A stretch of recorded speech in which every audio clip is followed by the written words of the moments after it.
Hi, everyone, and welcome back to Rare by Design. I'm so glad you're here. Today's episode is all about embracing what makes you different and how your uniqueness can actually be your greatest strength. Let's be real, growing up, I didn't always see my differences as something positive. In fact, there were times when I wished I could just blend in. Maybe you felt that way too, like standing out made things harder and not easier. As a kid, I would go out in public with my non black parent and I would always notice the stares from all races of people. I never said anything about it or questioned him if he noticed as well, but I always felt like I stood out like a sore thumb or I felt like the elephant in the room.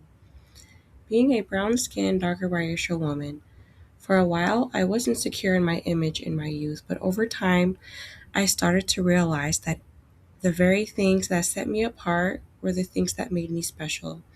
My unique background, my perspective, and my quirks, they weren't flaws, they were my gifts. Growing up in between worlds is a beautiful thing. You get to experience both cultures and lifestyles. I've never had a problem claiming both sides of who I am. It's always other people that made it a problem as I was growing up in my life. Mainly, I think it's about colorism. If your skin tone is too dark to those group of people that don't see you as the same, if they identify with having a lighter skin tone and with having Caucasian features. So growing up, I didn't mind identifying as a black woman, a biracial black woman. As I got older, I noticed having unique features, having your own identity makes you stand out when you don't look exactly like either side of what you're mixed with. You have your own unique image. And as you get older, your own family start to treat you differently and they resent you because of it. Some may even act disrespectful or competitive towards you.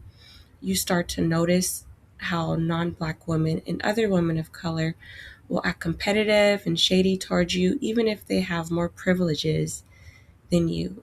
Your unique traits and your beauty still trigger them and they see you as a threat. You can tell some of them need to see you below them in some way to feel superior to you, maybe because of them trying to impress a man, compete for the male gaze, or just to satisfy their own inferiority complex and insecurities. I will get more in detail about this in another episode, but when I started experiencing so much sabotage from the workplace to your own family, secretly siding with your enemies because they want the attention, possibly, or the spotlight, or wanting to just see you hurt, abused, or suffering. And it's even worse when you have kids of your own and they try to control or rage bait you by using the children, playing toxic mind games, or taking sides with a jealous ex or jealous friends.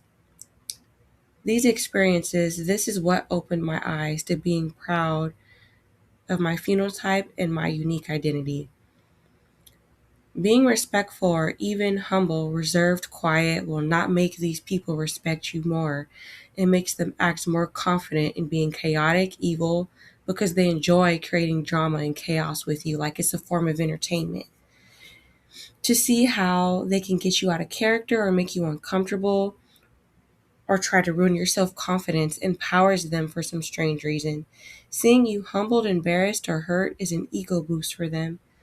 For mostly the mentally immature in my eyes and those who struggle with low self esteem and need to harm other people that they're threatened by, a beautiful person so they can feel better about themselves.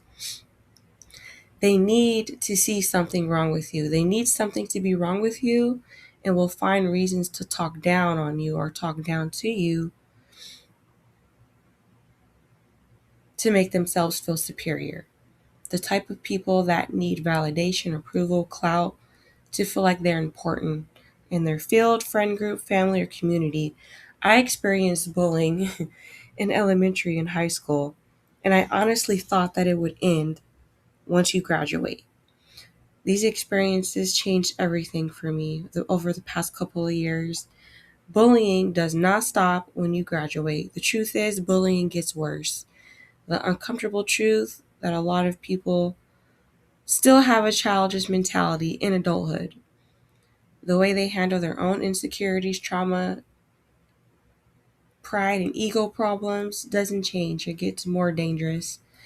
The only difference is adult bullying, they will take action on their self hate and jealousy and insecurities and try to sabotage your image, finances, health, and family life, to make them feel satisfied and content with what they have.